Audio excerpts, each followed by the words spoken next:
Hey everyone, hope you're doing great. Welcome back to my channel.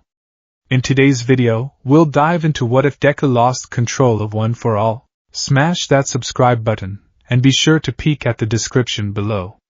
Let's begin. The sky over Jaka's city was no longer blue. It was a bruised, choking violet, stained by the smoke of 1,000 fires and the dust of a city pulverized into gravel. The air didn't smell like war. It smelled like ozone and copper. It smelled like the end of the world. Izuku Midoriya hung suspended in the air, his legs thrashing against gravity, the soles of his iron boots screaming as he kicked off the empty air. Float was keeping him airborne, but barely. His body was a map of agony. His right arm was a ruined tapestry of purple bruising and fractured bone, held together only by the compression support item and sheer, jagged willpower. His breath hitched in his throat, a wet, rattling sound that was lost in the roar of the wind. Below him, the ruins of the hospital stretched out like a grave. And rising from that grave, hovering with a godlike indifference to gravity and morality, was Tamura Shigaraki. No. Not just Shigaraki. Izuku stared into those eyes, red irises set in a sea of cracked, pale skin, and saw something ancient peering back. The hunger. The malice. All for one. You're delaying the inevitable, little brother, Shigaraki's voice boomed, though his lips barely moved. The sound seemed to vibrate in Izuku's teeth. You cling to these ruins. You cling to these false idols. Look at them. A blast of air pressure, sharp as a guillotine blade, sliced past Izuku's ear. He didn't dodge it. Danger sense had spiked a fraction of a second too late. The sensation stabbed into his skull like a hot needle. Eraserhead! Izuku screamed, his voice raw. On the ground, Shota Aizawa was a statue of desperation. His hair floated in a halo of defiance, his bloodshot eyes pinned wide open, unblinking, weeping blood down his pale cheeks. His leg was a mess of gore where he had hacked off his own flesh to stop the quirk-destroying bullet. He was the dam holding back the flood. As long as Aizawa looked at Shigaraki, the villain was mortal. He was just a physically enhanced monster, not a god. But a mortal monster was still enough to kill them all. Endeavor roared, a streak of blue fire cutting across the gloom. Prominence. Burn. The heat was suffocating. The number one hero poured his life force into the beam, engulfing Shigaraki in a column of incandescence that turned the concrete below into glass. Izuku didn't celebrate. He felt the vibration in the air. Danger sense was screaming, a low, constant drone of impending death. The fire cleared. Shigaraki was charred, his skin bubbling and black, but he was laughing. The burns were already knitting together, pink muscle weaving over bone faster than the eye could follow. Cooler, Shigaraki rasped. But not enough. Izuku clenched his left fist. Black whip exploded from his knuckles, 6 tendrils of dark energy lashing out to grab debris, steel beams, anything to throw. I have to move. I have to hit him.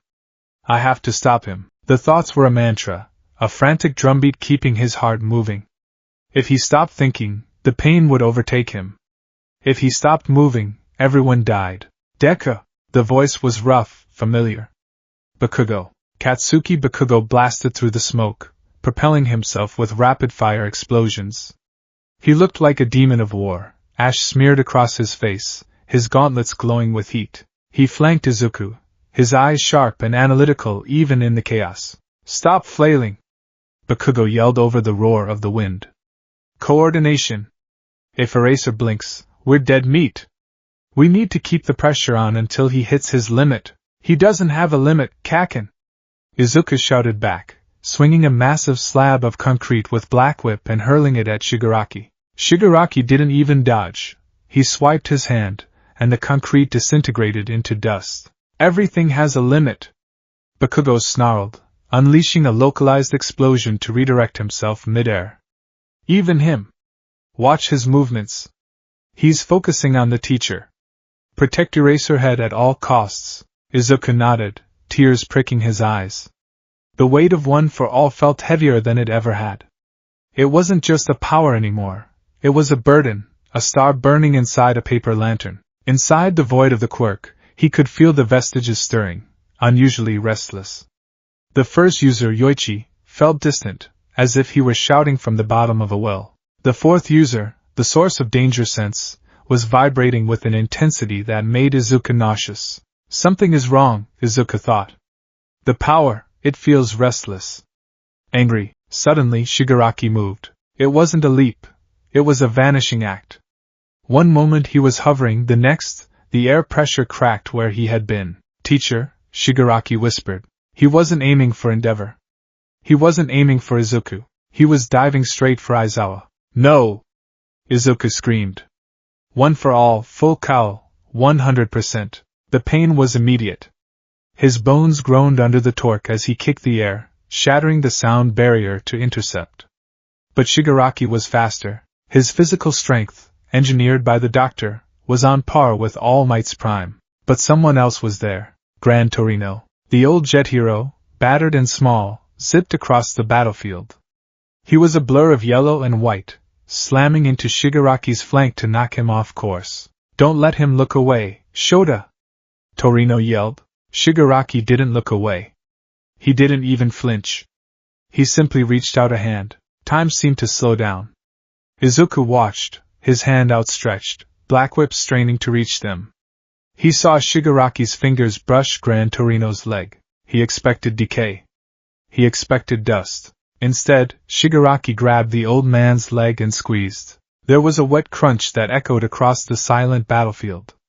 Gran Torino gasped, his eyes bulging. Shigaraki spun in the air, using the old hero like a club, and slammed him into the ground with enough force to crater the bedrock. Blood sprayed into the air. A lot of it. Gran Torino! Izuku shrieked. The sound tore from his throat, raw and animalistic. The image of the old man, All Might's teacher, the man who had taught Izuku how to move, lying broken in a pool of his own blood. It cracked something in Izuku's chest. Shigaraki stood over the small, broken body. He looked up at Izuku, and the smile was gone. It was just a cold, hollow bore. Why are you surprised? Shigaraki asked, his voice amplified by the silence of the battlefield. You heroes preserve the status quo. You save the trash so it can pile up again. I am simply taking out the garbage. You! Izuku trembled. The lightning around his body flickered violently, turning from green to a jagged, unstable teal. You! So angry, Shigaraki mused.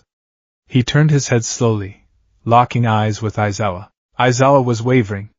The pain in his leg, the horror of seeing his mentor crushed, his eyelids were trembling. You can't save everyone, Izuku Midoriya, Shigaraki said.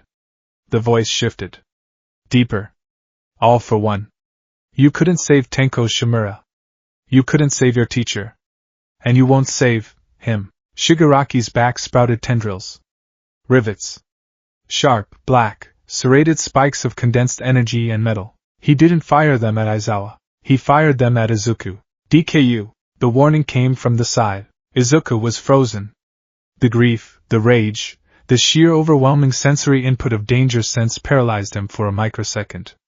He saw the rivets coming. He saw death approaching, but death didn't hit him. An explosion knocked him sideways. Warmth. A hard shove. The smell of nitroglycerin and burnt sugar. Izuku tumbled through the air, his eyes widening as he regained his balance. He looked back to where he had been standing. Katsuki Bakugo hung in the air. The rivets weren't in the ground. They weren't in Izuku. 3 thick, jagged spikes of black metal had pierced Bakugo's torso. One through the stomach. One through the shoulder. One through the thigh. Blood didn't spray. It poured. Bakugo's face wasn't twisted in pain. It was frozen in shock. His red eyes were wide, looking at Izuku. His mouth open, blood bubbling over his lips. Stop trying to win alone. Bakugo wheezed. Then, gravity took him. The rivets dissolved into sludge, and Bakugo fell. Kaken! Izuku didn't scream this time. The word was a whisper, a breath that sucked the air out of the entire world. He watched his childhood friend, his rival, the symbol of victory, fall like a broken doll. Bakugo hit the ground with a dull thud next to Gran Torino. He didn't move. The silence that followed was absolute. The wind stopped.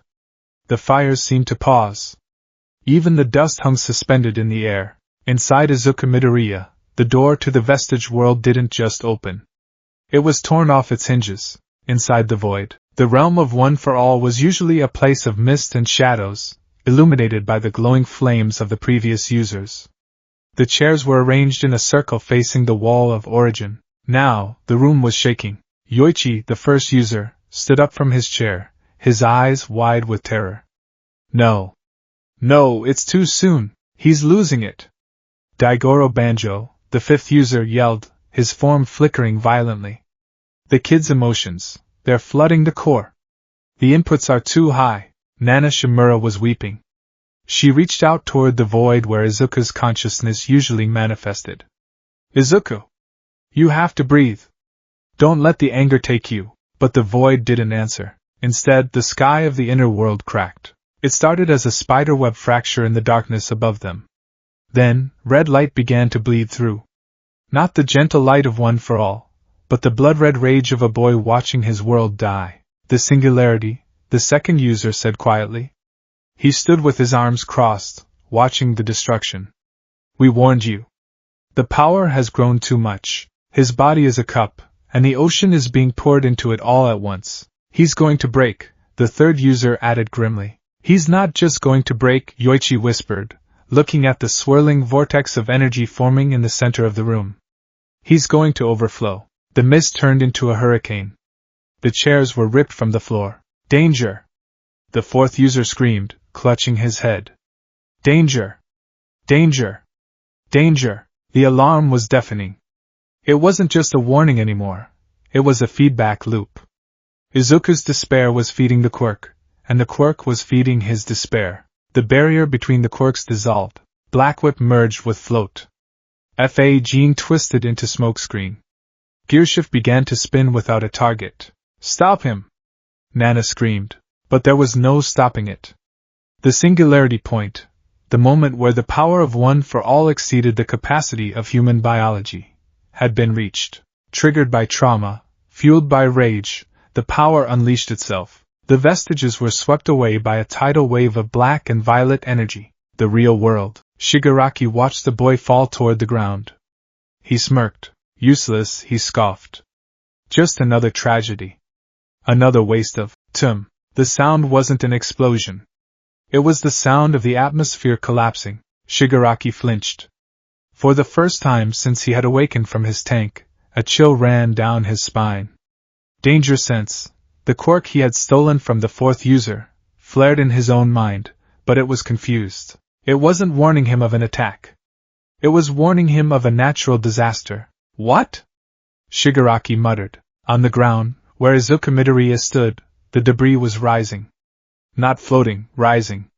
The gravity in a 50-meter radius had inverted. Izuku stood with his head bowed. His arms hung limp at his sides. Midoriya? Endeavor called out, taking a step forward. Midoriya, we need to retreat. Grab Bakugo and get back, Aizawa croaked. Endeavor looked at Eraserhead. The teacher's eyes were wide, the blood running freely now. Eraser? That's not him anymore, Aizawa whispered. Izuku lifted his head. His eyes were gone. In their place were two pools of glowing, chaotic white light. Green lightning had been his signature. Now thick, viscous tendrils of black energy erupted from his back. They didn't look like whips anymore. They looked like wings. They looked like claws. They pulsed with a heartbeat of their own. Crack. The ground beneath Izuku disintegrated. He didn't jump. The force of F.A. Jean, stored up and released in a single, uncontrolled burst, vaporized the concrete. The air pressure dropped so sharply that Shigaraki's ears popped. Izuku opened his mouth. He didn't scream words. He screamed pure energy. A shockwave of sound and power erupted from him, blowing the smoke away for miles. Purple smoke, smokescreen, billowed out, but it was too dense, too heavy. It acted like a solid, crushing the rubble around him.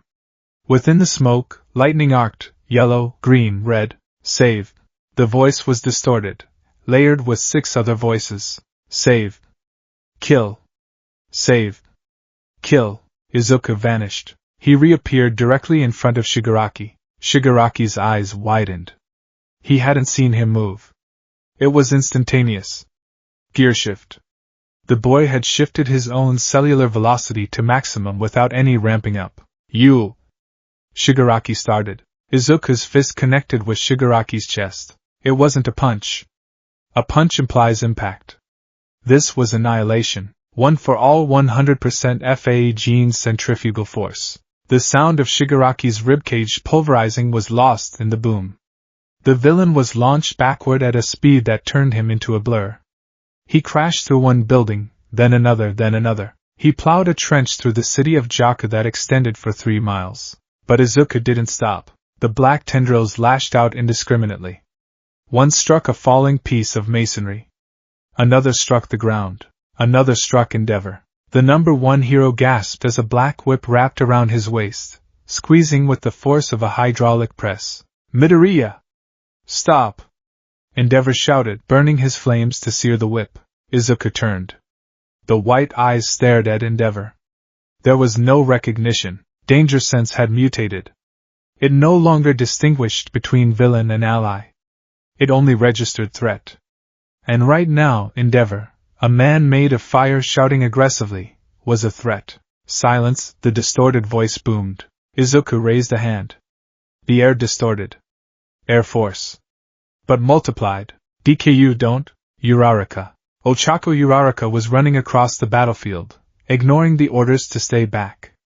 She saw the monster standing where her friend used to be. She saw the black energy swallowing the light. Izuku froze. The head snapped toward her. For a second, the white glow in his eyes flickered. Green returned for a heartbeat. Oh, cha! Then, the pain returned. Izuku arched his back, screaming as lightning tore out of his skin. The Lichtenberg figures, fern-like scars caused by lightning strikes, began to carve themselves into his arms and neck, burning the skin red and angry. His body couldn't hold the power. He was burning alive from the inside out. The energy backlash exploded outward. Get down! Endeavor roared, tackling Uraraka and covering her with his body. A sphere of pure force expanded from Izuku. It shredded the hospital ruins. It stripped the pavement from the streets. It sent cars tumbling like dry leaves. When the dust cleared, the center of the crater was empty. High above, a streak of black and purple light was tearing through the clouds, moving away from the city at supersonic speeds. It moved erratically, zigzagging like a fly trapped in a jar, crashing into mountain peaks and ricocheting off the air itself. Shigaraki pulled himself out of the rubble 3 miles away. His chest was caved in. He coughed up black blood, his regeneration working overtime to knit his heart back together. He looked up at the streak in the sky. He began to laugh. A dry, rasping sound. The vessel cracked. Shigaraki wheezed. Master, looks like you were right. One for all is cursed. The aftermath. The silence returned to Jaku, but it was heavier now. Medical teams were rushing to Bakugo and Gran Torino. We have a pulse. A paramedic shouted over Bakugo. It's weak, but it's there. We need an evac now. His lung is punctured. Gran Torino is critical. Another voice yelled. Aizawa sat in the debris. His leg was tied off with a tourniquet. Manuel was keeping his eyes moist, but Aizawa wasn't blinking. He was staring at the sky where his student had vanished. Eraser, Mick's voice came over the comms, panicked. Eraser, do you copy? What the hell was that energy signature? We lost visuals on Shigaraki, but the satellite is tracking something else. It's moving Mach 5 over the prefecture. It just destroyed a mountain range. Aizawa reached up and touched his earpiece. His hand was shaking. It's not Shigaraki, Aizawa whispered. What? Then who is it? Aizawa looked at the blood on the ground. Bakugo's blood. Gran Torino's blood. And the scorched earth where the kindest boy he had ever taught had turned into a bomb. It's Midoriya, Aizawa said, the name tasting like ash in his mouth. Issue a catastrophic warning to all precincts in the flight path. A warning? For what? Aizawa closed his eyes, finally allowing the pain to wash over him. For a natural disaster. Somewhere over the Nagano prefecture. Izuku didn't know where he was. He didn't know who he was. There was only noise. Danger. Pain. Rage. Save. Kill. Danger. The world was a blur of colors. He felt the wind tearing at his skin. He felt his bones knitting and breaking and knitting again in an endless cycle of agony. Inside his mind, he was curled into a ball in the center of a hurricane. "Make it stop," he whimpered in the dark. "Please make it stop." But the vestiges were silent. The door was broken. The power was rushing out, an endless river of energy that drowned out his thoughts. He saw a bird flying nearby. Danger sense flared. Threat. Black Whip lashed out instinctively, disintegrating the bird in a cloud of feathers. Izuku sobbed. He hadn't meant to do that. He didn't want to hurt anything. Get away, he thought. I have to get away. Where there are no people. Where I can't hurt them. He tried to steer. He pushed against the torrent of power. Float jerked him upwards. Fa Jean kicked him forward. He broke the sound barrier again. A sonic boom shattering the windows of a town 5,000 feet below. He was a fugitive. He was a weapon. He was a monster. And for the first time in his life, Izuku Midoriya was completely, terrifyingly alone. The silence that followed the departure of the entity formerly known as Izuku Midoriya was not peaceful. It was the stunned, vacuum-sealed silence of a blast zone immediately after detonation, before the rushing air returns to fill the void. The ruins of Jaka's city lay beneath a sky that seemed permanently bruised. The dust hung in the air, thick and gray, tasting of pulverized concrete and old blood. Tamura Shigaraki stood, swayed really, amidst the wreckage of what had been a hospital. His body was a patchwork of regeneration and ruin. Steam hissed from his shoulders where muscle fibers were knitting themselves back together with sickening wet sounds. The hole in his chest, punched by the sheer kinetic force of Midoriya's departure, was closing, but the phantom pain remained. Boss! Spinner emerged from behind a slab of overturned masonry. The gecko mutant looked terrified. He had seen Shigaraki survive hellfire, bullets, and explosions. He had never seen Shigaraki look at something with fear. Shigaraki ignored him.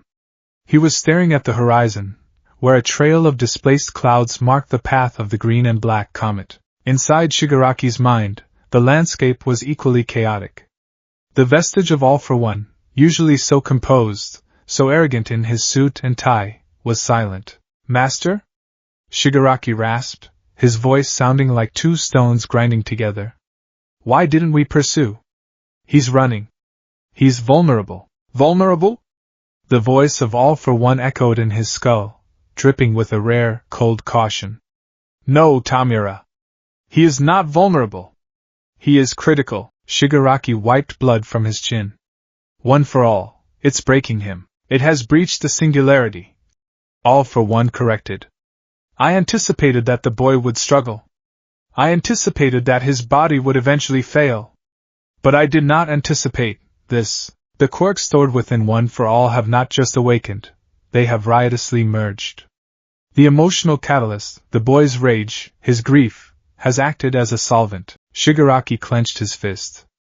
The power he had felt from Midoriya moments ago wasn't the noble, shining light of all might. It was a radiation burn. It was a chaotic, devouring void that mirrored his own decay, but wilder. Untamed. If you were to touch him now, Tamura, All for One continued, his voice low.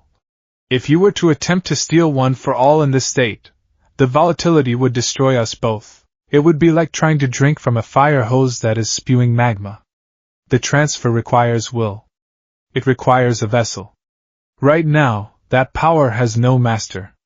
It is a storm without an eye, so we just let him go. Shigaraki spat, frustration leaking into his voice. We let the brat live. We let him destroy. All for One said, and Shigaraki could hear the smile returning to the voice. Look at the heroes, Tamura. Look at them scrambling.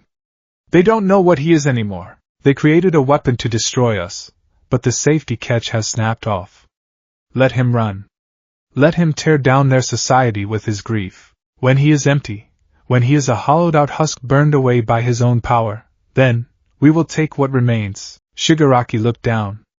Below the ridge of debris, the giant Gigantomachia was stirring, confused by the sudden absence of his master's commands. The heroes were regrouping, their lines broken, their morale shattered. Retreat, Shigaraki ordered, his voice gaining strength. Spinner. Get the others. We're leaving. Spinner blinked. But, we can win. The heroes are on the ropes. We've already won, Shigaraki said, turning his back on the devastation. The symbol of peace is gone. And in his place, they have a walking disaster. Sector 4, the outskirts. 4 miles away from the hospital ruins, the world was ending. It wasn't a villain attack. It wasn't a bomb. It was a boy. Izuku Midoriya slammed into the earth. He didn't mean to land. His body simply gave out. The combination of float and gearshift had propelled him at speeds his inner ear couldn't comprehend, and when his focus slipped for a fraction of a second, gravity reclaimed him with a vengeance. He hit a forested ridge near the foothills of the mountains surrounding Jakku. The impact didn't just break trees, it liquefied the soil. A crater 30 meters wide opened up instantly, the shockwave snapping the trunks of pines like toothpicks for another 100 meters in every direction. Izuku lay in the center of the crater, curled into a fetal position. Steam rose from his skin. His hero costume, the gamma suit, was in tatters. The reinforced iron soles were cracked. The gloves were shredded, revealing hands that were swollen, purple, and crisscrossed with glowing red lines where the skin had split from the internal pressure. He tried to breathe. It felt like inhaling glass. Danger! The voice in his head wasn't his own. It was the fourth user, Haikyuu Shinomori. But it wasn't the helpful warning sensation anymore. It was a drill boring into his temples. Danger! Threat! Danger! Threat! Quiet, Izuku whimpered, clutching his head. His fingers dug into his scalp, matting his green hair with blood. Please, quiet. But the quirk didn't stop. It was reacting to everything. The falling leaves. The shift of the tectonic plates miles below. The heartbeat of a terrified deer a mile away. The malice of Shigaraki fading in the distance. The fear of the civilians in the city. It all flooded in at once. One for All was a stockpile of power. For generations, it had stockpiled strength. But it also stockpiled will. Consciousness. And right now, the emotional dam had burst. Izuku wasn't just feeling his own grief over Bakugo and Gran Torino. He was feeling the collective rage of 8 ghosts who had died fighting evil, amplified by a boy who had finally snapped. A tree fell nearby, its roots torn loose by the impact. Snap! Izuku flinched. Instinct took over. Black whip erupted from his back. Not the controlled, rope-like tendrils he had trained with endeavor to master. These were thick, jagged, and moved with the erratic speed of a seizure. The black energy lashed out, striking the falling tree and pulverizing it into sawdust before it could hit the ground. But the whips didn't retract. They writhed in the air around him, searching. Like vipers. Like the heads of a hydra protecting its heart. Stop it, Izuku gasped. He tried to pull the energy back. Retract. Calm down. Lock it down. He visualized the lock. He visualized the safe. But in his mind, the safe was melted slag. I can't turn it off. Tears streamed down his face, evaporating instantly against his fever-hot skin. He tried to stand, but his legs refused to coordinate. Float triggered involuntarily, lifting him 2 feet off the ground, leaving him dangling like a marionette with cut strings. Then, he felt it. Intent. It wasn't malice. It was determination. But to the mutated danger sense, there was no difference. Someone was coming. Someone wanted to stop him. Threat detected! The fourth's voice screamed.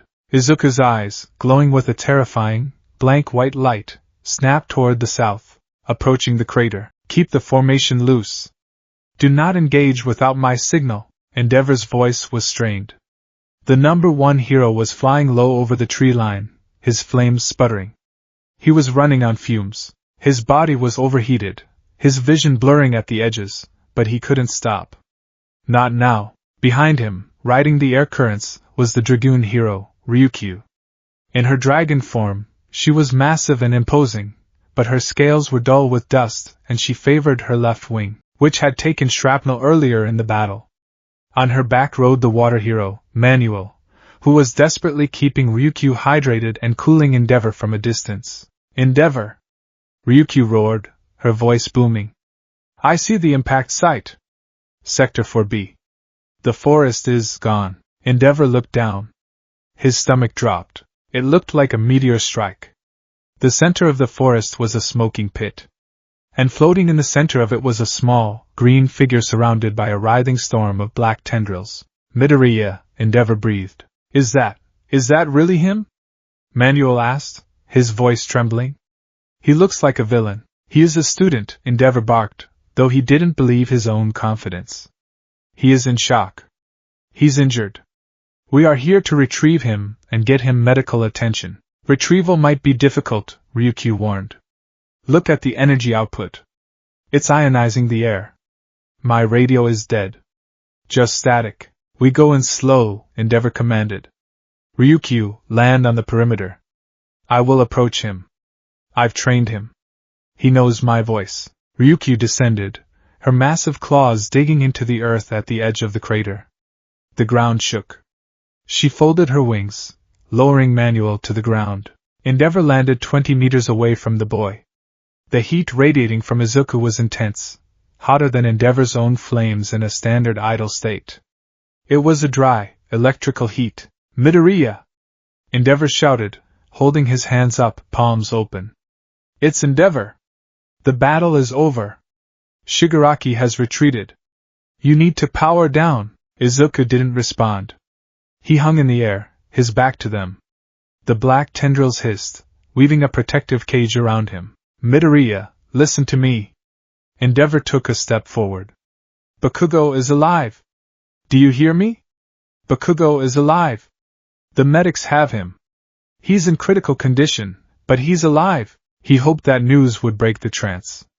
He hoped the boy's heroic heart would latch onto the lifeline. Izuku's head twitched. Kaken? The voice was distorted. It sounded like it was coming through a broken speaker, layered with static. Yes, Endeavor said, exhaling a breath he didn't know he was holding. He's alive. But you're hurting yourself. You need to stop this. Let us help you. Izuku turned slowly. When Endeavor saw his face, he flinched. There was no recognition in those eyes. The scare were dark, the irises glowing white voids. Tears of blood were tracking down his cheeks from the strain of the energy pressure in his skull. His mouth hung open in a silent scream of exhaustion. Help? Izuku whispered. Threat. Suppression imminent. Defend. The danger sense spiked. Endeavor's muscles had tensed, a micro-movement, a preparation to dash forward if the boy fell. But the quirk interpreted it as an attack. No! Izuku shrieked. The air exploded. It wasn't air force. It was a raw expulsion of kinetic energy. A shockwave rippled out from Izuku, shattering the ground. Endeavor was blasted backward, his flames extinguishing for a second under the sheer pressure.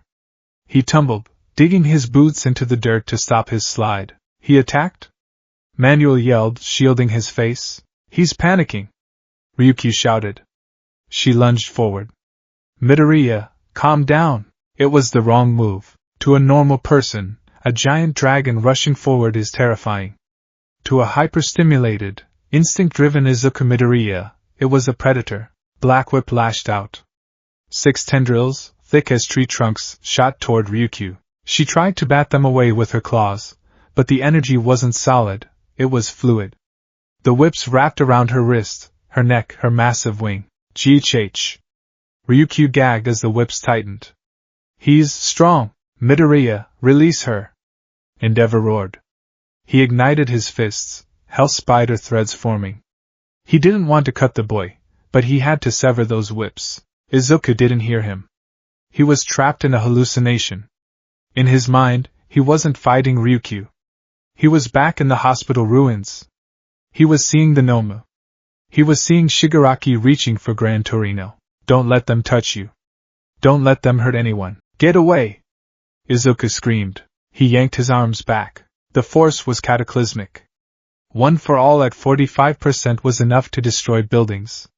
This was a spike of 100%, fueled by panic. Ryukyu, in her dragon form weighing several tons, was lifted off her feet.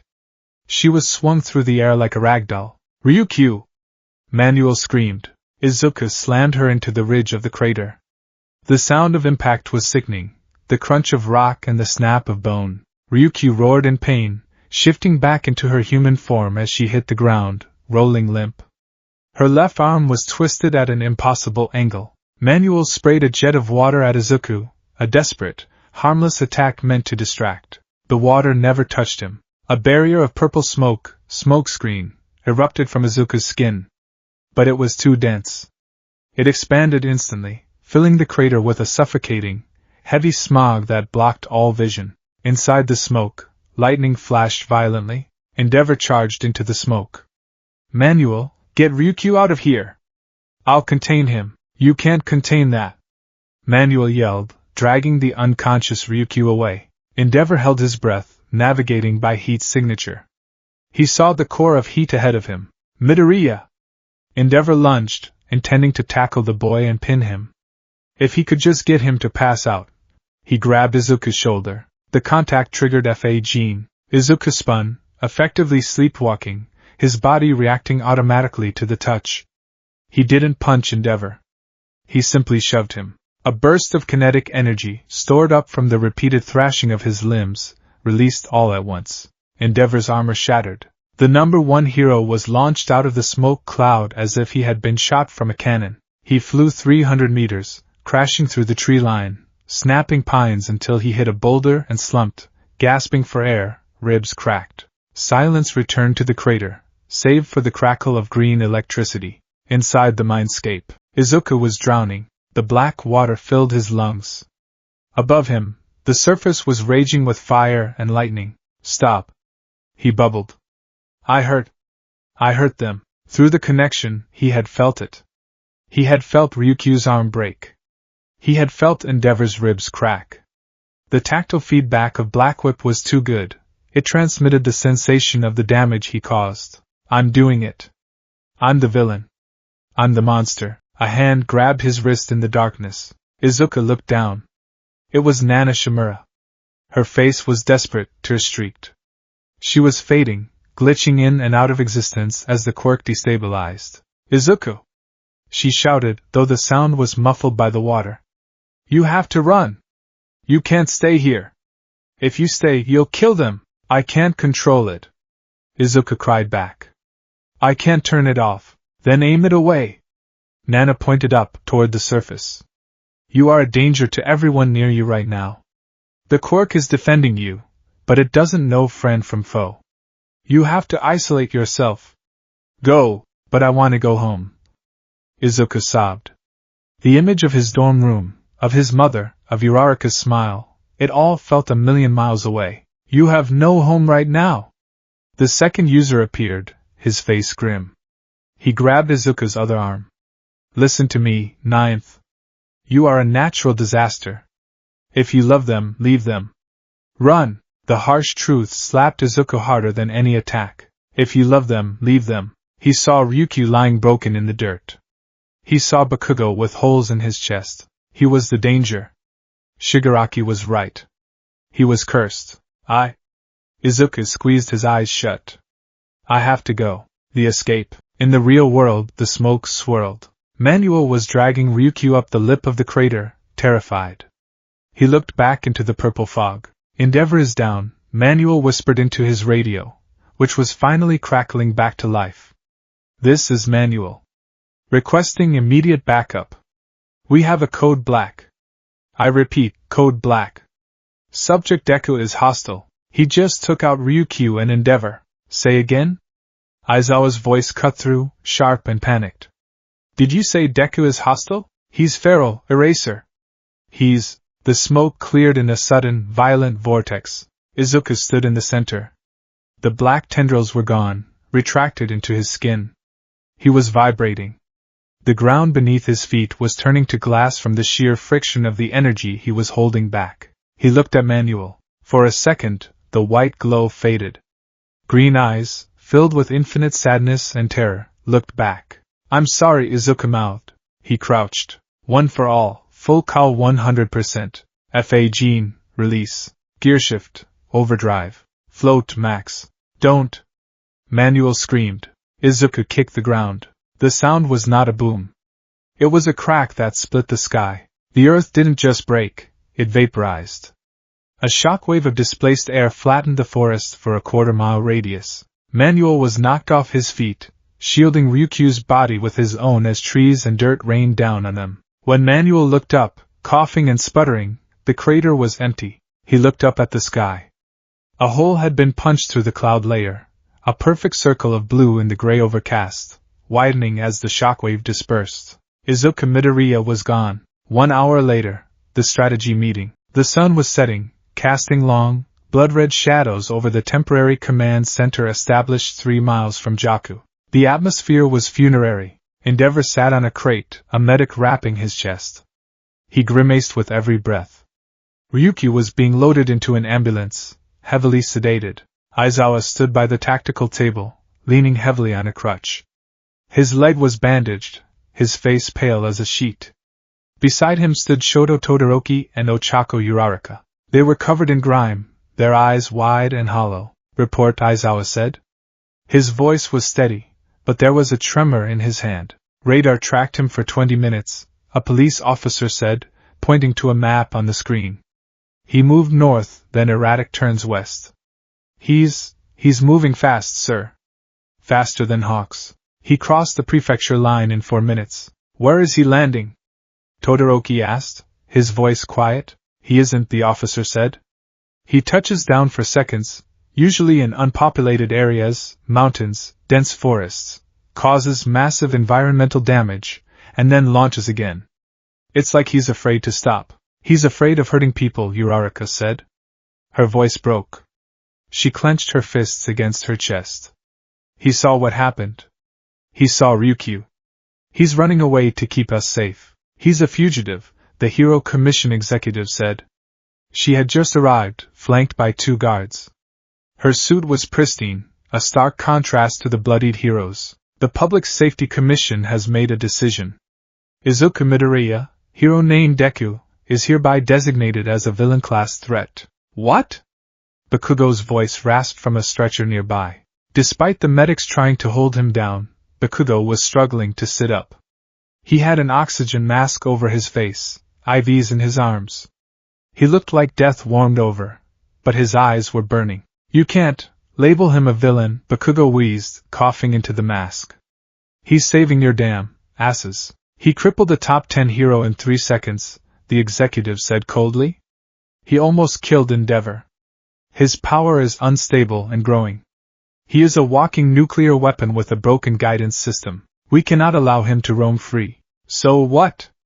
Aizawa snarled, turning his glare on the executive. "You put a kill order on a child? A child who just broke himself to save this country from Shigaraki?" "Capture or eliminate," the executive corrected. "Ideally capture. But if he resists, if he endangers civilians, the order stands." "You won't touch him," Uraraka said. The entire tent went silent. Ochako Uraraka, usually the bubbly heart of Class 1A, looked terrifying. Her eyes were hard. She stepped forward, standing between the executive and the map. "He's scared," Uraraka said firmly. "He's alone. And he's hurting. If you send hunters after him, you'll just corner a wounded animal. You'll force him to fight. And who do you propose goes after him?"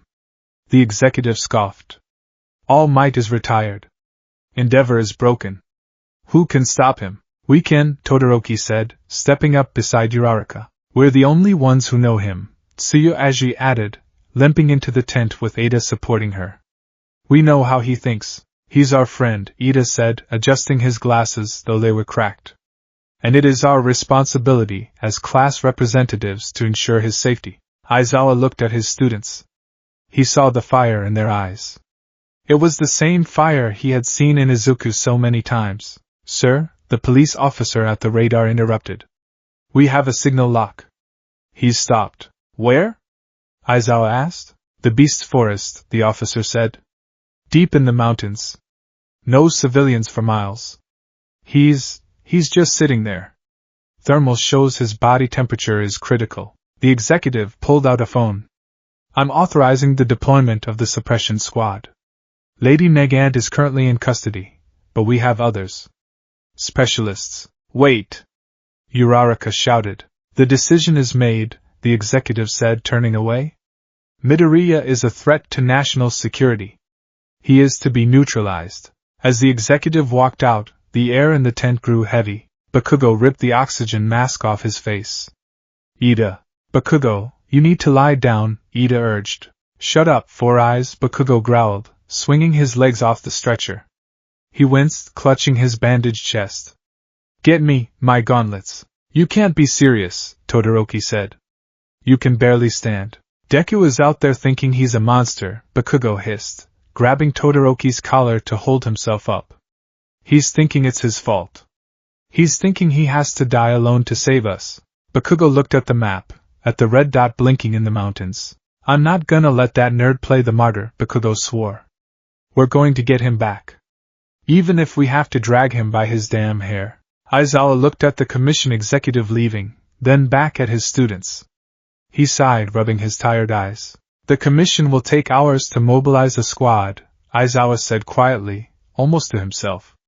They have to deal with bureaucracy, equipment, transport. The students looked at him. But Aizawa continued, looking at Ida. If a group of students were to disappear during the confusion, and happened to find him first.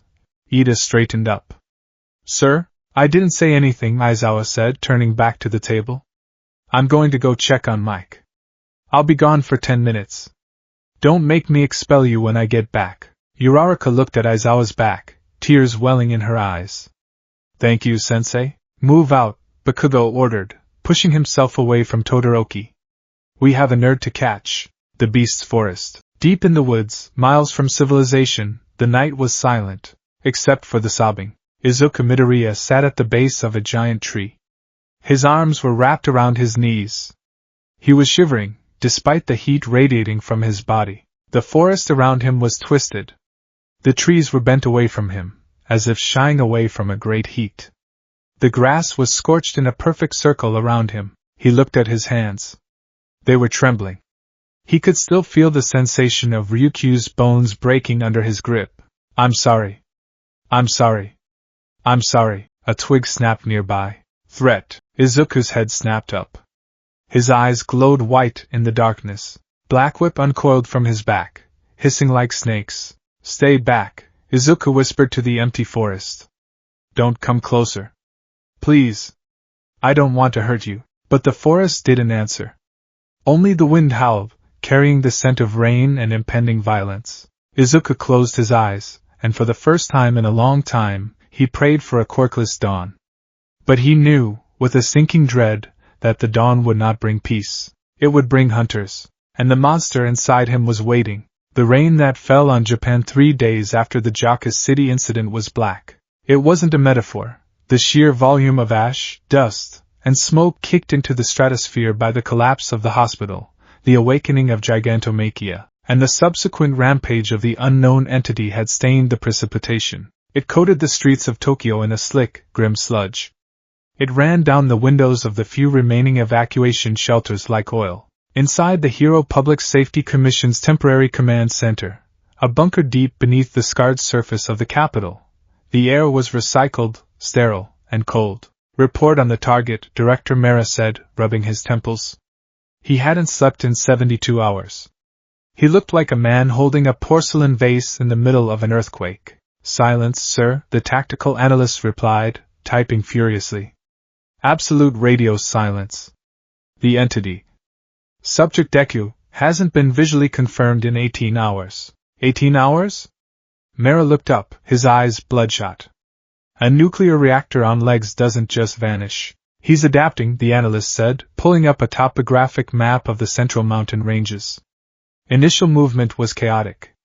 Bouncing off terrain, breaking the sound barrier indiscriminately. But since yesterday evening, the seismic signatures have stopped. The thermal blooms have vanished. He's dead? Unlikely, sir. The energy density we recorded, he's self-sustaining.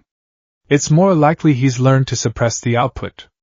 Or the quirk has evolved again to mask him. The analyst hesitated. Sir, the media is demanding a statement.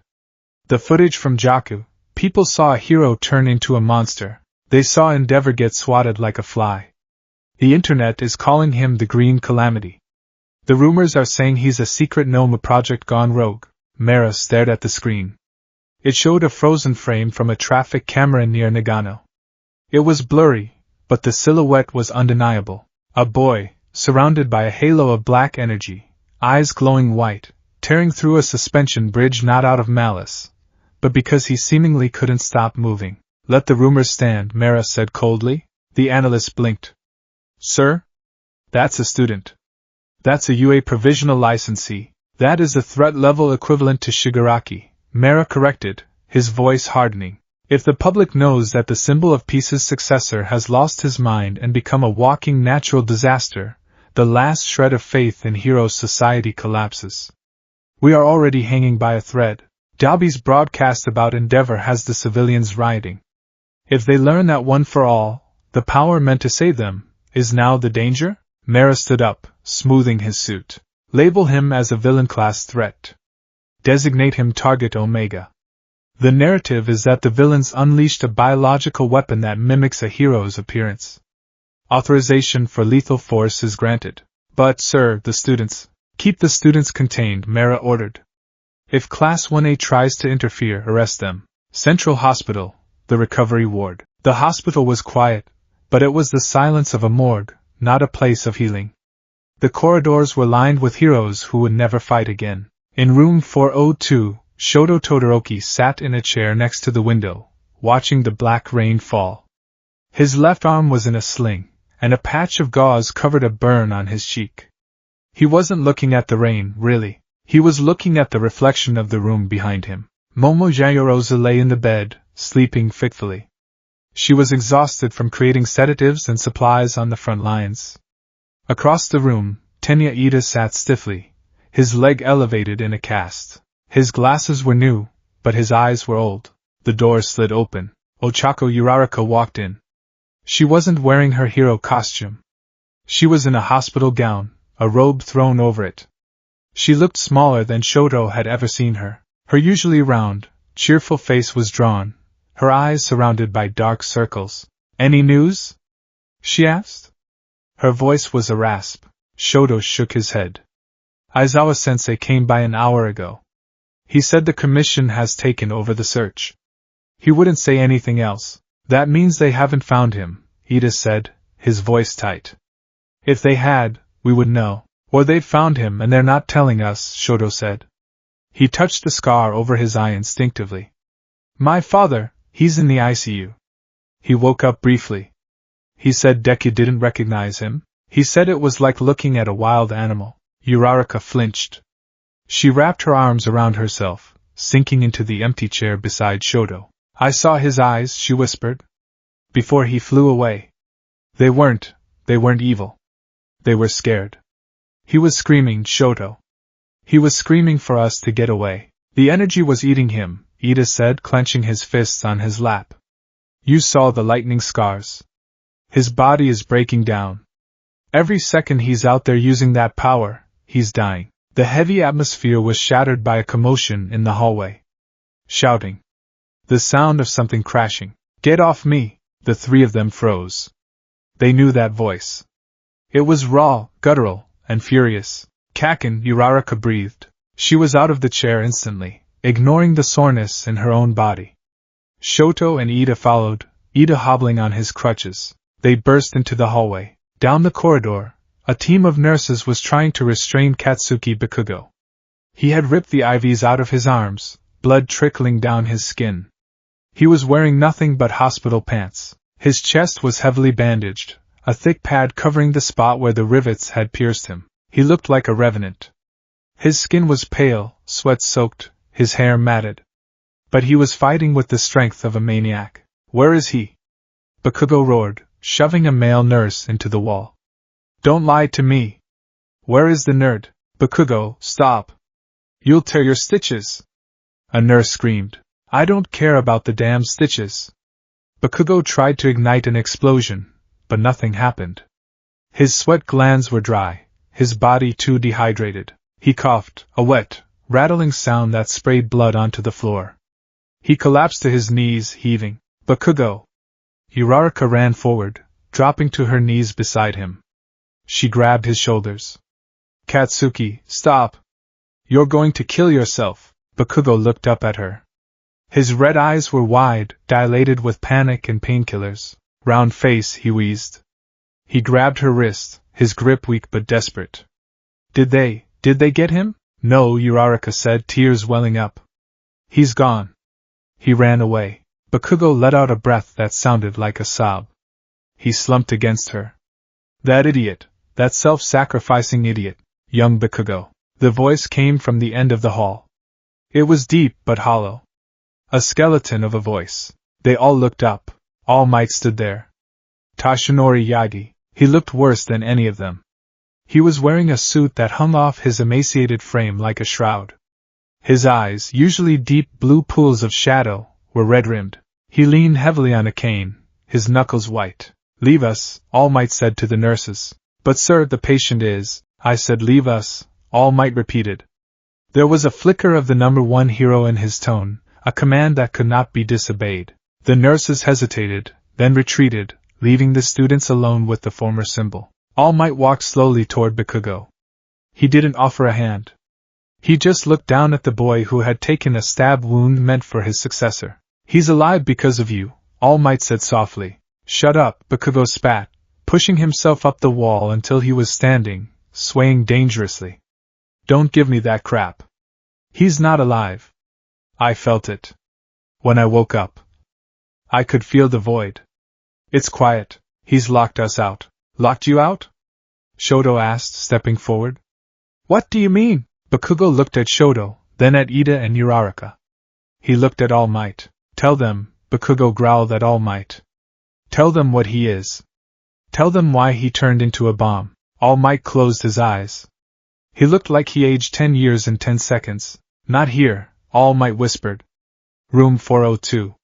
Now, room 402, the truth. The door was locked. Momo was still asleep, oblivious to the world-shattering conversation happening a few feet away. Bakugo sat on the edge of the bed, breathing heavily. Uraraka, Ida, Shoto, and Tsuyu, who had joined them from the hall, stood in a semicircle around All Might. You know about One for All Might began, his voice trembling. You know it is a power passed down. But there is more, he told them. He told them about the quirk singularity. He told them about the vestiges. He told them that Izuku wasn't just inheriting strength, he was inheriting 6 other quirks, 6 other consciousnesses. We thought we had time, All Might said, looking at his hands. We thought he could unlock them slowly. Use them as tools. But the war, the stress, seeing you hurt. He looked at Bakugo. It triggered a collapse. Bakugo finished for him. His voice was unusually quiet. I felt it. When I got hit. I was close to him. The power didn't just spike. It broke. It was like a dam bursting. The singularity, All Might confirmed. The power of One for All has grown too large for a human vessel to contain without perfect control. Izuku was managing it, but the emotional shock caused all the quirks to activate simultaneously at maximum output. So he's overloaded? Uraraka asked, her hands covering her mouth. He's a cup overflowing with the ocean, All Might said. His mind has likely retreated to protect itself. The Deku you saw out there, that wasn't him making choices. That was the quirk acting on pure instinct. Survival. Defense. Rage. And the danger? Ida asked. Is he a danger to others? All Might hesitated. One for All responds to the user's will. Right now, Izuku's will is shattered. He feels he is a danger. So the quirk is making him a danger.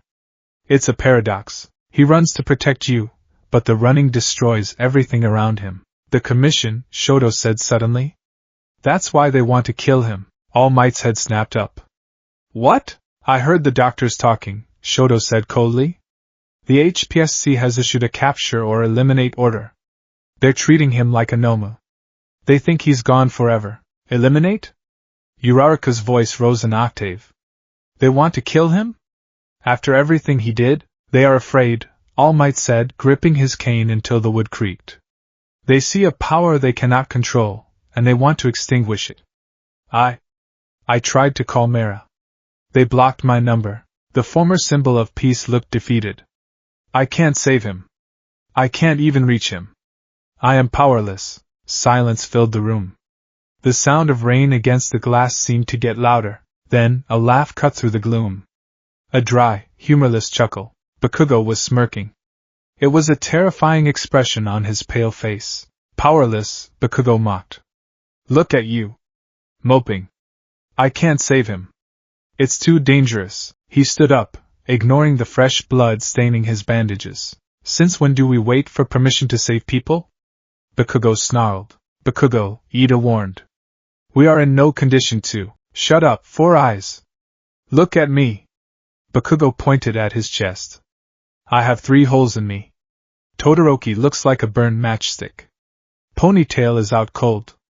But do you think the nerd cares? He's out there, right now, probably eating tree bark and crying because he thinks he hurt us. Bakugo walked up to All Might and poked a finger into the man's bony chest. You gave him that power because he had the heart of a hero.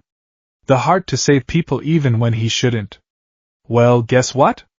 Now he's the one who needs saving, and if the pros won't do it, and the commission wants to kill him, then who's left? He turned to the class. We are. Uraraka wiped her eyes. The fear was gone, replaced by a steely determination. He's right.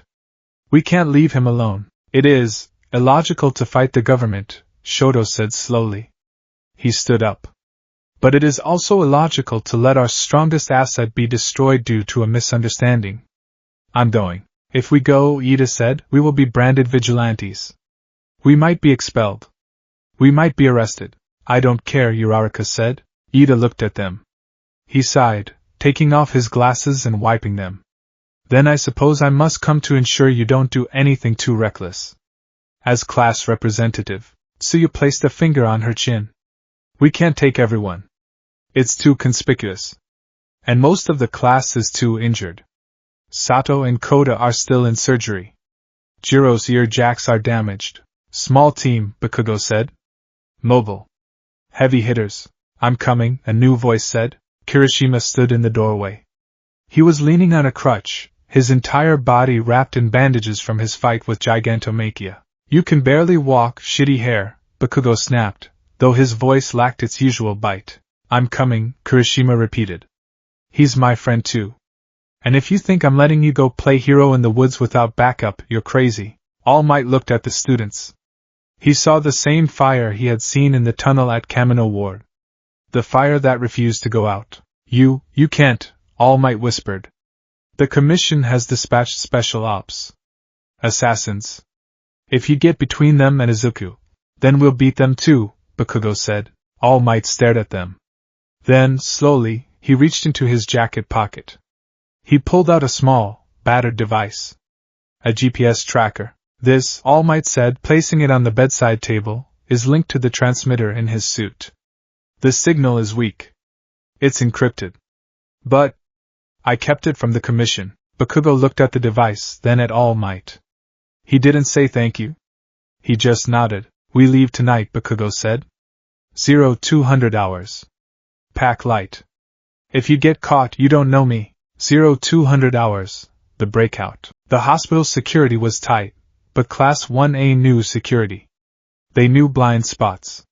They knew patrol routes. Momo, who had awoken an hour prior and refused to be left behind despite her exhaustion, had created grappling hooks and dark clothing. She couldn't fight, she admitted, but she could get them out. They gathered at the rear loading dock. The rain was still pouring, washing away the city's sins. The team was small: Bakugo, Todoroki, Uraraka, Ida, Kirishima, and Tokoemi, who had joined at the last minute, Dark Shadow being useful for reconnaissance in the storm. They wore civilian clothes, hoodies pulled up.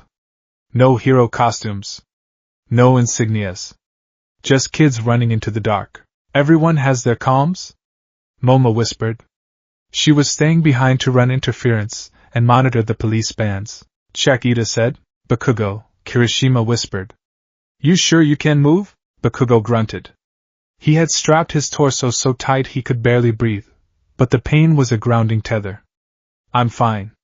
Let's go. They moved into the city, sticking to the shadows. The streets were empty, save for the occasional police patrol or drone. The city felt hostile, alien. The destruction from the war was everywhere. Collapsed buildings, craters, abandoned cars. Where is the signal? Shoto asked, looking at the device in Bakugo's hand. Bakugo looked at the screen. The dot was blinking faintly. It was stationary, Nagano Prefecture, Bakugo said. Deep in the mountains. Near the beast forest. That's miles away, Uraraka said. How do we get there without transport? We don't need transport, Ida said. He pointed to a pristine, black van parked in an alleyway. Yaoyorozu arranged a drop. She thinks of everything, Tokoyami muttered. They piled into the van.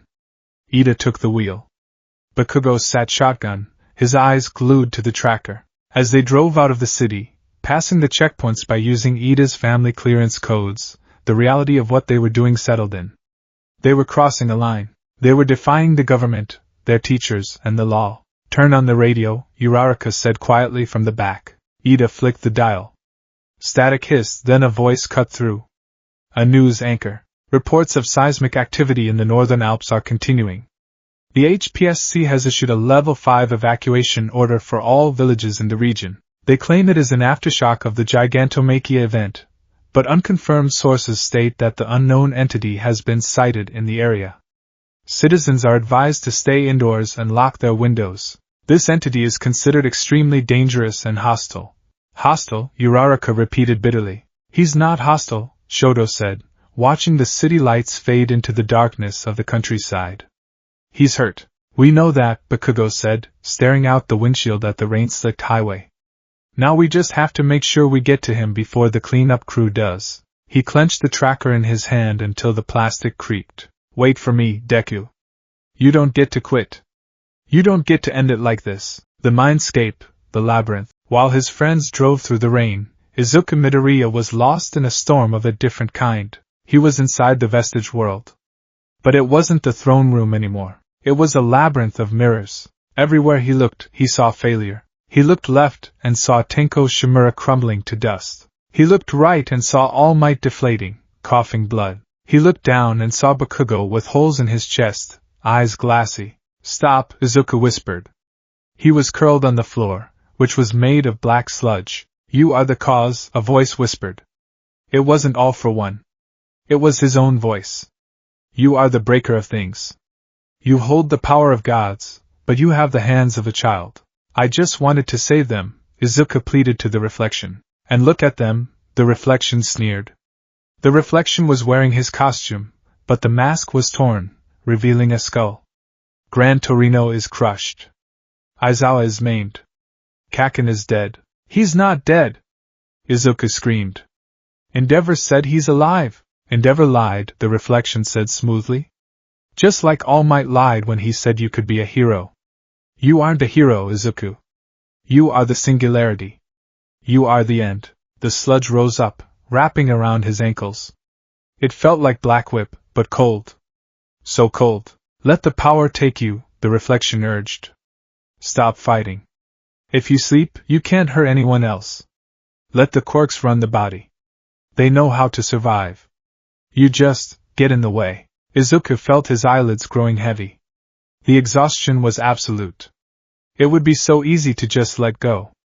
To let the fourth user's danger sense pilot him. To let the second user's speed carry him away. Maybe you're right, Izuku whispered. I'm just tired. Deep in the void, behind a wall of cracked glass, Yoichi banged his fists against the barrier. Izuku! Don't listen! Wake up! But the glass was too thick. The wall of guilt Izuku had built was impenetrable. Outside, in the physical world, Izuku's body sat in the center of a crater in the beast's forest. The rain hissed against his skin, his breathing slowed. His heart rate dropped. The white glow in his eyes faded, replaced by a dull, lifeless gray. The unknown entity had stopped thinking. It was now just waiting, and 3 miles away, in the scope of a high-powered sniper rifle, a crosshair settled on the back of his neck. The concept of silence had ceased to exist for Izuku Midoriya. In the physical world, the beast's forest was quiet. The rain had stopped, leaving the ancient pines dripping with cold, soot-stained water. The wind moved sluggishly through the valleys of the Nagano Prefecture, carrying the scent of wet earth and pine needles. But inside Izuku's skull, there was a screaming orchestra. Danger sense was no longer a quirk. It was a torture device. It did not merely warn him of intent. It poured the raw emotional data of the world directly into his nervous system without a filter. He felt the panic of a field mouse 3 miles away as an owl dove for it. He felt the aggression of a bear marking its territory in the next valley. He felt the distant, cold, mechanical calculation of the satellite's repositioning in orbit, tracking his heat signature. Izuku lay curled in the hollow of a massive, uprooted tree. His body was a wreck. The gamma suit was gone from the waist up, shredded by the expansion of his own muscle mass and the violent discharge of energy. His skin was a map of trauma, the Lichtenberg figures, fern-like scars caused by high-voltage electrical burns, glowed faintly red against his pale, dirt-streaked skin. His right arm, the one that had shattered Ryukyu's wing, was swollen and purple, pulsing with a dull, throbbing agony that synchronized with his heartbeat. He hadn't eaten in 3 days. The hunger was a sharp claw in his gut, but he ignored it. Eating required hunting. Hunting required moving. Moving risked it happening again. Stay still, Izuku whispered to the dirt. His voice was a dry rattle. Don't move. Don't think. Just stay. A drop of water fell from a branch above him, landing on his nose. Snap. The sensation of the cold water hitting his skin registered as an impact. His body reacted before his mind could stop it. Black whip exploded from his spine. It wasn't the controlled capture tape he had practiced with. It was a jagged, sentient spear of black energy. It lashed out at the water droplet, striking the branch above him. The branch disintegrated. The tree trunk shattered. Izuku scrambled backward, crab walking through the mud, his breath coming in hyperventilating gasps. No, no, no! He cried, clutching his shoulders, digging his fingernails into his own flesh to ground himself. Stop it! I didn't want to. I didn't mean to. The black tendrils writhed in the air around him like cobras, searching for a target. They were feeding off his fear.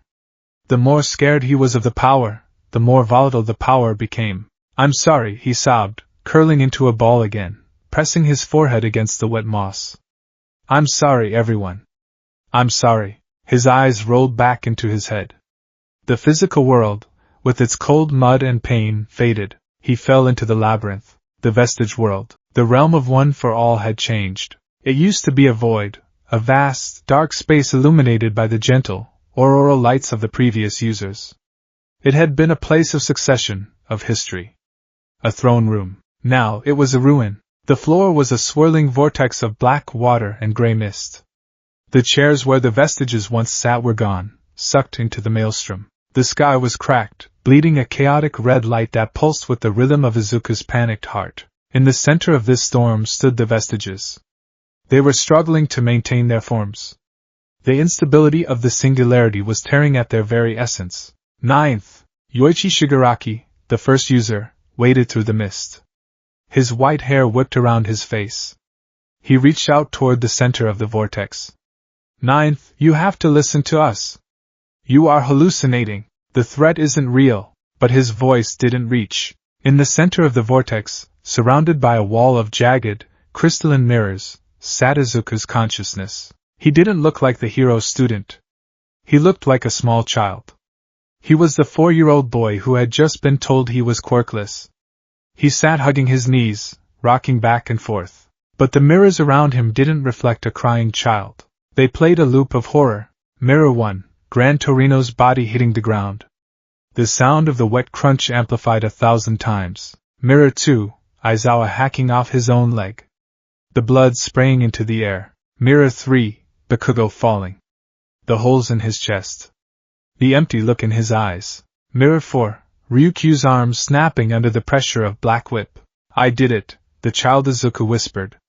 I hurt them. I'm the villain. You didn't do it. Nana Shimura shouted. She was standing next to Yoichi, her cape flowing violently in the psychic wind. Tears streamed down her face. Shigaraki did that. All for One did that. You tried to save them. She tried to push forward, but an invisible barrier repelled her. A wall of pure guilt.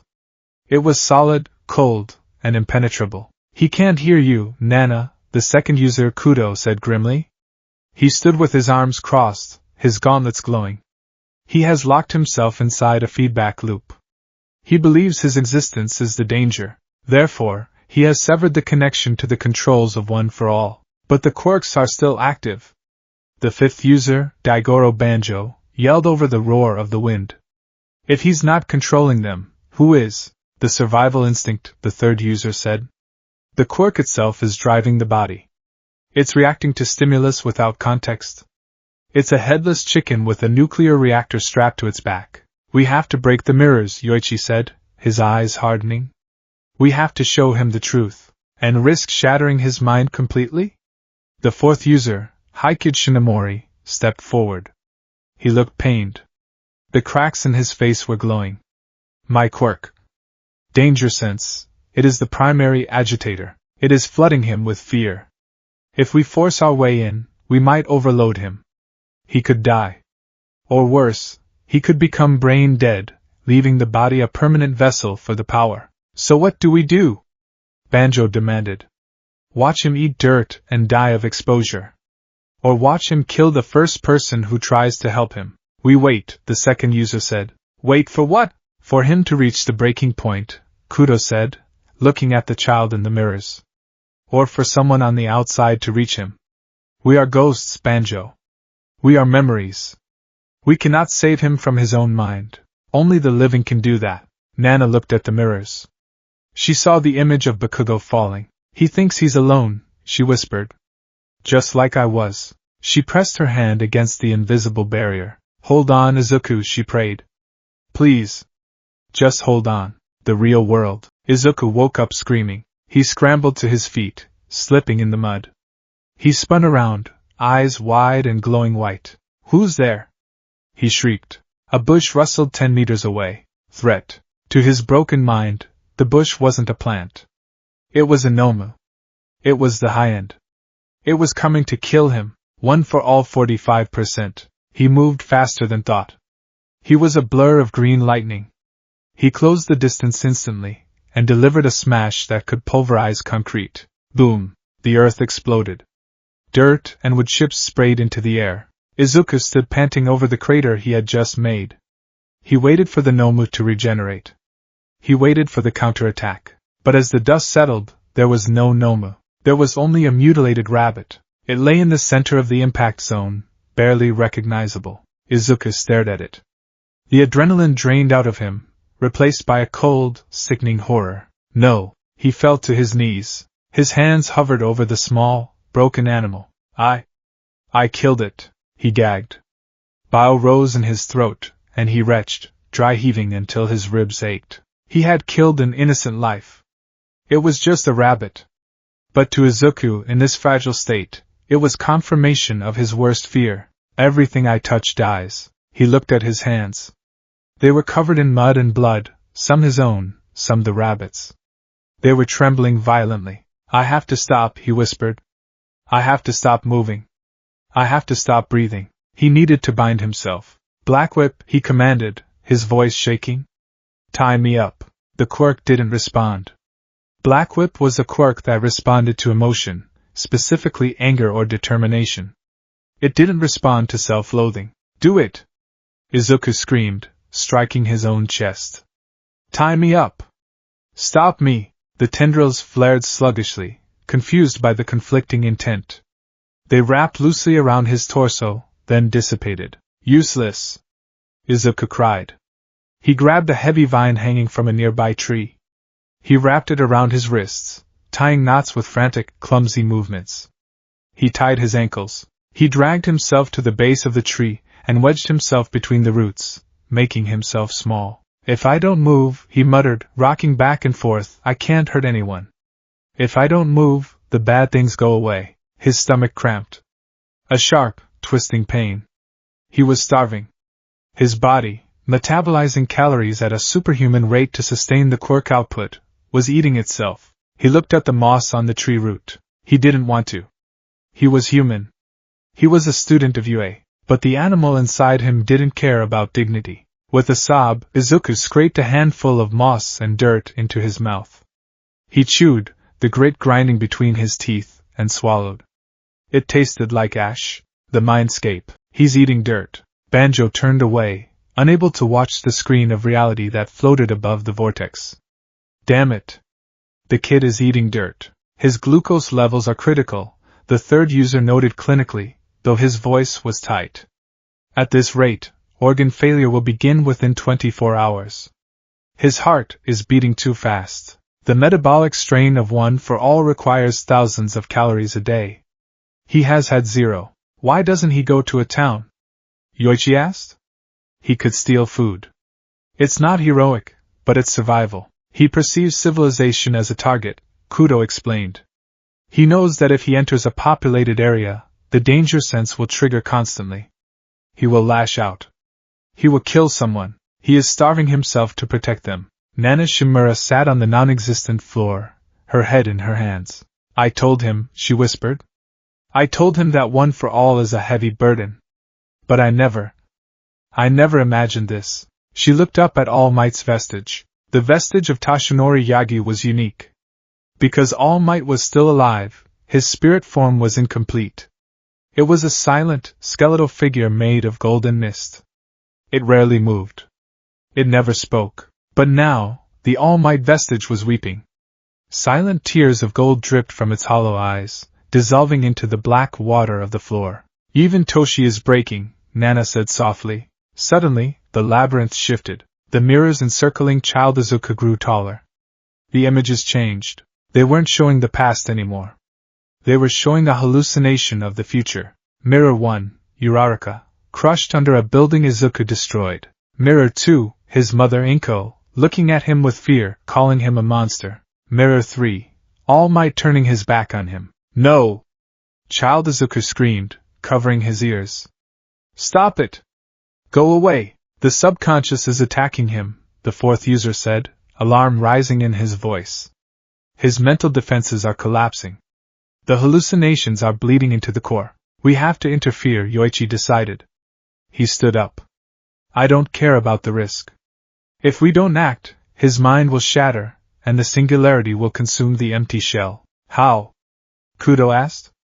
The barrier is solid. We don't break the barrier, Yoichi said. He looked at the second and third users. We overload it. Kudo's eyes widened. You want to synchronize? All of us, Yoichi said. We pour our wills into a single point. Not to take control, but to send a message. A single sound. One word. What word? His name, Yoichi said. We have to remind him who he is. The vestiges gathered. 7 ghosts in a dying world. They stood in a circle. They joined hands. Yoichi, Kudo, Bruce, Hikage, Banjo, and Nana. They closed their eyes. They focused on the boy in the center of the storm. They focused on the memories of his heroism. The boy who ran in to save Bakugo from the sludge villain. The boy who broke his fingers to save Todoroki. The boy who fought muscular to save Kota. The boy who smiled when he was afraid. Ready, Yoichi whispered. They pulled the energy from the very fabric of the quirk. The red sky churned. The black water boiled. Now, they screamed his name. The real world. Izuku. The voice wasn't in his ears. It was in his marrow. Izuku gasped, his eyes flying open. For a second, the white glow vanished. His green irises returned clear and sharp. The forest was silent. The vines around his wrists felt tight. Nana? He whispered. All Might? He felt a warmth in his chest. A tiny ember in the cold ash of his soul. They were there. They hadn't abandoned him. Izuku choked out. I'm still here. He tried to sit up. Snap. A twig broke. This time, it wasn't a rabbit. The warmth in his chest vanished, replaced instantly by the cold spike of danger sense. Threat. High level. Lethal intent. The clarity was gone. The monster slammed back into the driver's seat. Izuku ripped the vines from his wrists, as if they were wet tissue paper. He scrambled up the tree, digging his fingers into the bark, hauling himself up into the canopy. He crouched on a thick branch, 30 feet in the air. He was trembling, saliva dripping from his mouth. He scanned the forest floor. Everything looked red. His vision was shifting into infrared, a mutation of the visual processing required to handle gearshift at high speeds. He saw heat signatures. 1, 2, 3, 5 humans. Moving in a tactical formation. They were dressed in stealth suits that masked their thermal output, but to Izuku's heightened senses, they were glowing beacons. They were armed. Hunters, Izuku hissed. The hunters. Sector 7 clear, the point man whispered into his comms. The HPSC suppression squad was the best of the best. They were the ghosts that the Hero Commission used when heroes weren't enough. They were quirk users, but they fought like soldiers. Target is close, the squad leader, a woman with a quirk that allowed her to dampen sound in a 10-meter radius, signaled. I found a heat signature in the tree line. It's erratic. Too hot for a human. Is it the target? It's him, the leader confirmed. Prepare the neural dampening rounds. Remember the briefing. Do not engage in melee. He has a strength enhancer and multiple unknown quirks. If he gets within 5 meters, you are dead. The sniper, positioned on a ridge 400 meters away, adjusted his scope. I have a visual, the sniper radioed. Target is in the canopy. He's... Jesus. He looks like a ghoul. Through the scope, Izuku looked terrifying. His clothes were rags. He was emaciated, his ribs visible through the tears in his suit. But the energy radiating off him was distorting the air like a heat haze. Take the shot, the leader ordered. Center mass. The tranquilizer needs to hit the bloodstream instantly. Copy. The sniper exhaled. He squeezed the trigger. Bang. The sound was silenced, but the bullet, a specialized heavy-caliber dart made of tungsten and filled with a quirk-suppressing neurotoxin, broke the sound barrier. The reaction? Izuku didn't hear the shot. He felt it before it happened. Danger sense didn't just warn him of the bullet. It warned him of the trajectory. It painted a red line in his mind's eye. Dodge. Izuku tilted his head to the left. It was a lazy movement. Almost bored. The bullet, moving at Mach 3, whizzed past his ear, shaving off a lock of green hair. It embedded itself in the tree trunk behind him with a thud. The sniper blinked. Missed? Impossible. Izuku slowly turned his head toward the ridge, 400 meters away. Through dense forest. In the dark, he looked directly into the scope. The sniper felt a chill go down his spine. He sees me. Izuku didn't just see him. He felt the sniper's intent. He felt the sniper's fear. And then, the other 4 hunters moved. He's alerted. Suppress him. Grenades were launched. Not explosive, but gas. Flashbangs. Sonic disruptors. The forest floor erupted in light and noise. To a normal person, it would be disorienting. To Izuku, whose senses were already dialed up to 11, it was agonizing. Aya! Izuku screamed, clutching his ears. The sonic blast felt like ice picks in his eardrums. The light burned his retinas. Pain meant danger. Danger meant enemy. Enemy meant eliminate. The last shred of Izuku Midoriya, the boy who wanted to save everyone, curled up and died in the corner of his mind. The entity that remained uncoiled from the branch. Leave me alone! Izuku kicked off the tree. The tree exploded, splinters turning into shrapnel that shredded the surrounding foliage. He didn't fly away this time. He dove down. He landed in the center of the squad formation. The leader gasped. She barely had time to activate her quirk. Silence field. The sound in the area vanished. But One for All didn't need sound. Izuku spun. Black Whip lashed out in a circle. It wasn't a capture move. It was a scythe. 3 of the squad members were knocked off their feet, their armor cracking under the impact. They went flying into the trees, limp. The leader drew a knife, a desperate, foolish move. She thrust it at Izuku. Izuku caught the blade. With his bare hand, the metal snapped against his skin. He didn't even bleed. The kinetic energy shielding him was too dense. He grabbed the leader by the throat. He lifted her into the air. His eyes were inches from hers. White voids of pure energy. Why? He distorted. Why hunt me? The leader clawed at his hand, her eyes bulging. She couldn't speak. She couldn't breathe. Target has the commander. The sniper screamed over the comms. Taking the shot. Lethal force authorized. The sniper loaded a different round. High explosive. Armor piercing. He fired. The bullet struck Izuku in the shoulder. It didn't penetrate. It detonated on impact. Boom! A fireball engulfed Izuku and the commander. The sniper watched, holding his breath. Target down? The smoke cleared. The commander was lying on the ground, unconscious, but shielded. Izuku was standing over her. His shoulder was smoking. The skin was blackened, blood trickling down his arm. He turned slowly toward the sniper's position. The sniper saw the white eyes narrow, and then Izuku smiled. It wasn't All Might's smile. It wasn't a smile of hope. It was the baring of teeth. A rictus of feral rage. The sniper dropped his rifle. Oh God! Izuku crouched. Gear shift, low gear. FA gene, 100%. He vanished.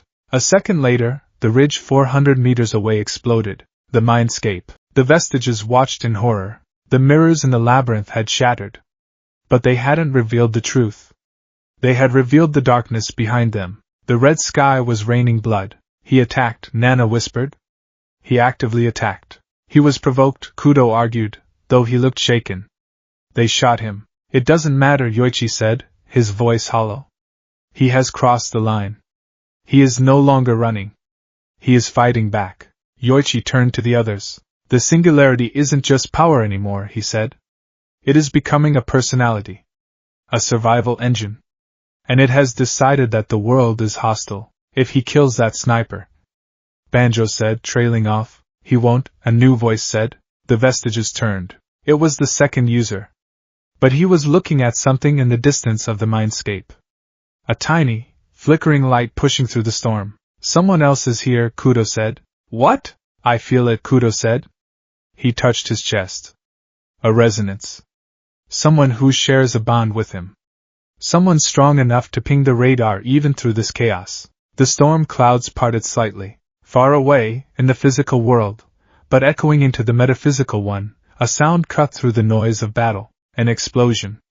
But not one made by Izuku. Bakugo? The name rippled through the mindscape. Child Izuku, curled in the center of the ruins, lifted his head. The loop of Bakugo dying in the mirror faltered. The image flickered. Kaken? The child whispered. The ridge. Izuku stood on the shattered remains of the sniper's nest.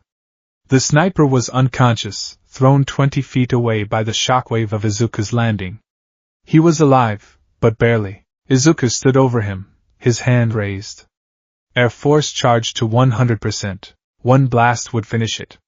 One blast to ensure the threat never returned. Kill. Save. Kill. Save. The voices warred in his head. Die, Izuku hissed. He began to swing his arm down. Boom. A massive explosion slammed into Izuku's side. It wasn't a bullet. It was heat. Blast force. Nitroglycerin. Izuku was knocked sideways. He tumbled through the dirt, rolling and coming up in a crouch, his feral instincts screaming. He looked up. Standing on a rock outcropping, illuminated by the moonlight breaking through the clouds, was a figure. He was bandaged. He was bleeding. He was wearing civilian clothes that were torn and muddy. But the gauntlets on his arms were unmistakable. Katsuki Bakugo lowered his smoking arm. He was panting heavily, his body trembling with the effort of standing. Found you, Bakugo rasped. He grinned, though his eyes were filled with pain. Stop playing in the dirt, Deku. Mom's calling you for dinner. Izuku stared at him. The white eyes widened. The monster paused, and for the first time in 3 days, the labyrinth in his mind developed a crack.